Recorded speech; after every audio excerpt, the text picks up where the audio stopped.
Samedi dernier, le député maire de Cannes, Bernard Brochant, entouré de nombreux élus locaux, a inauguré différentes opérations de rénovation du quartier de la Frayère.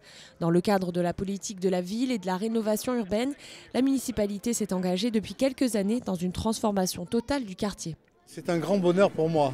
Vous voyez, c'est peut-être un bonheur pour les autres, mais c'est un grand bonheur pour moi parce que ça fait maintenant pratiquement 7 ans que nous avons commencé à réfléchir à comment améliorer la qualité de la vie de ce quartier, comment faire en sorte que l'on puisse, si vous voulez, là aussi, vivre mieux. Après la création d'un espace d'animation municipal, la Villa Frayère en 2003, puis du réaménagement en 2004 de l'avenue des Buissons Ardents, la ville s'est lancée en 2005 dans un plan de sauvegarde de la copropriété Les Caravelles, un dispositif exceptionnel puisqu'il s'agissait de réhabiliter un ensemble de logements privés avec des fonds publics. Et c'est d'ailleurs par la visite de cet ensemble immobilier qu'a commencé cette matinée inaugurale.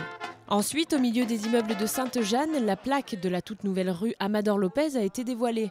L'ancien international de football, fondateur du futsal, était une figure emblématique du quartier.